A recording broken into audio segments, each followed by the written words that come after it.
Plan du jour, bonjour, comment allez-vous? Allez, tout de suite on va sur le Bitcoin face au dollar. On voit qu'en unité de temps hebdomadaire, on est dans une hésitation depuis le début de la semaine. Là, bon, un coup on va au-dessus des 58 000, un coup on retourne au niveau des 57 000. On va voir en détail dans les unités de temps inférieures les fameuses zones de bataille en fait qui sont en train d'intervenir en ce moment. Nos indicateurs phares nous montrent quoi? Toujours de la hausse, vous le savez, au niveau du RSI, on est au niveau de 71. C'est bon. Au niveau du MACD également. Bon, on assiste à quoi? Un affaiblissement, certes, des histogrammes, mais ils sont toujours positifs. Ça fait plusieurs fois qu'on le répète dans les analyses, on est constamment haussier. Vous le voyez en unité de temps journalière, la journée d'hier s'est soldée par une respiration. Une bonne respiration, ceci dit. Actuellement, on est entre la Tenkan et la Kijun au niveau de l'analyse d'Ishimoku. Constatez également que cette baisse est intervenue après 2 journées de hausse consécutives. Donc là, actuellement, il n'est pas exclu qu'on vienne combler tout simplement le vide qu'il y a eu entre la mèche du 5 avril. Constatez qu'au niveau également des indicateurs, on est toujours haussier. Certes, on a un affaiblissement au niveau du MACD. Ça se traduit très naturellement par ce fameux range là qu'on est en train de dessiner petit à petit. On constate qu'on a 2 zones très très parlantes actuellement qui vont servir dans les jours à venir. C'est laquelle? C'est tout simplement la zone des plus hauts, vous le voyez au niveau des 61 600, et la zone des derniers plus bas, c'est-à-dire au niveau de 51 000. Tant qu'on est entre ces zones-là, je pense que vous l'avez deviné, le prix n'aura pas de direction vraiment établie. Mais dès qu'on aura cassé ça, ça va partir, ça fera un effet boule de neige en fait.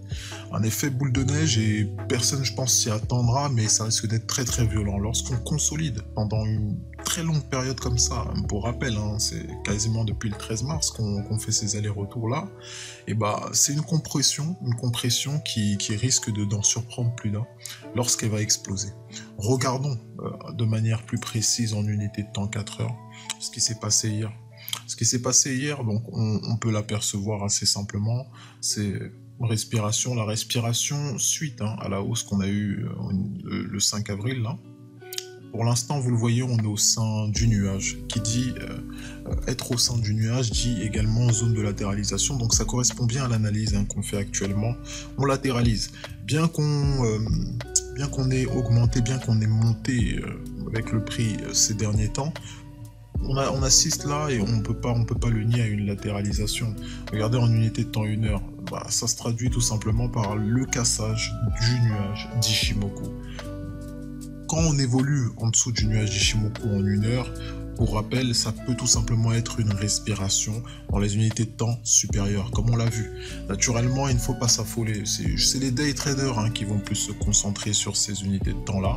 Donc, c'est juste bon à titre informatif qu'on sait qu'en unité de temps 1 heure, on s'apparente à une respiration prolongée. Regardez le MACD. Le MACD est baissier. Bon, c'est pareil pour le RSI. L'indice de force relative, il est en dessous de 50. Donc vous le voyez, une respiration affirmée en unité de temps 1 heure. Qu'est-ce qui s'est passé au niveau de l'Ethereum? Au niveau de l'Ethereum, on a assisté à pas mal de rebondissements. Il faut savoir qu'en unité de temps 1 heure, là on commence à se loger au sein du nuage Ishimoku. Donc on essaye de chatouiller un peu la Kijun actuellement. Ce qu'il faut noter, c'est que également au niveau des indicateurs, on assiste à la représentation de cette respiration là. Également, on n'est pas encore en territoire baissier pour ce qui est de l'indice de force relative, puisqu'on est au niveau de 50.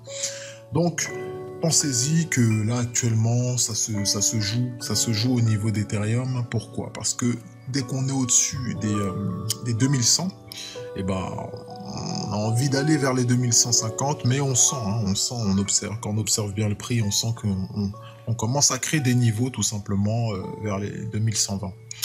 D'où le nombre de mèches très impressionnant. Je pense que c'est plus visible en l'unité de temps 4 heures. Vous voyez qu'au niveau de 2100, 2115, 2120, on assiste vraiment à une zone de bataille très très impressionnante. Tellement impressionnante qu'on va tout simplement placer un niveau, histoire qu'on puisse se remémorer de ça, puisque c'est un niveau fort. Tout simplement, c'est un niveau fort. Et il n'y a pas à nier. Je pense que c'est assez évident avec le prix. Vous voyez le nombre de clôtures qu'il y a eu à ce niveau-là, à 2115. C'est à noter. Donc là, vous voyez qu'en unité de temps 4 heures, on est en train de casser la Tenkan. On s'approche progressivement de la Kijun.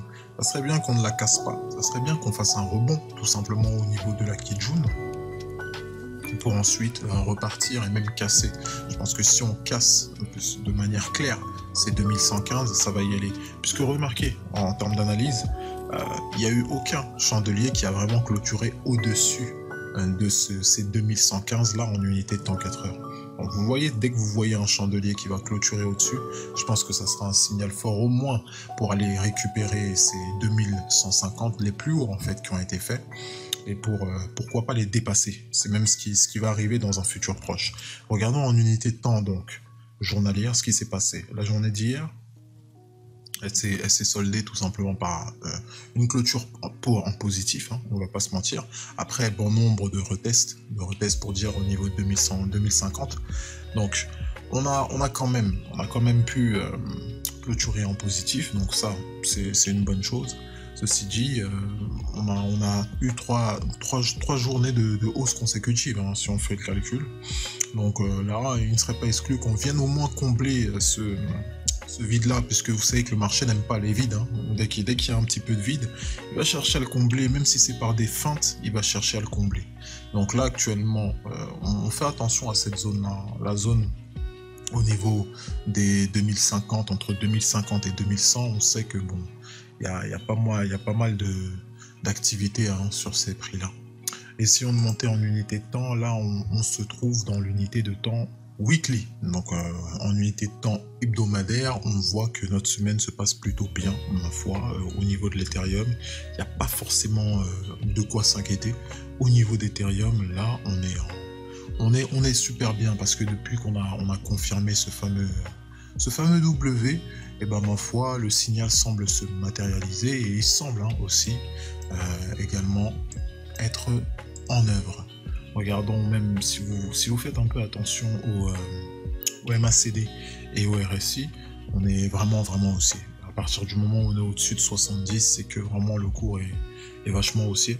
Et même au niveau du MACD, vous voyez un petit peu la pente des moyennes mobiles. L'inclinaison des moyennes mobiles, elles sont sacrément élevées. Donc actuellement, je pense qu'au niveau d'Ethereum, il n'y a pas forcément de soucis à se faire. Donc prenons le temps de vraiment être à l'écoute, encore une fois, de nos deux actifs en particulier. Je pense que c'est ce qui va nous permettre de gérer au mieux notre capital en ces temps de bull run. Et comme d'habitude, on vous souhaite de faire de merveilleux trades et on se donne rendez-vous à la prochaine. Bye bye.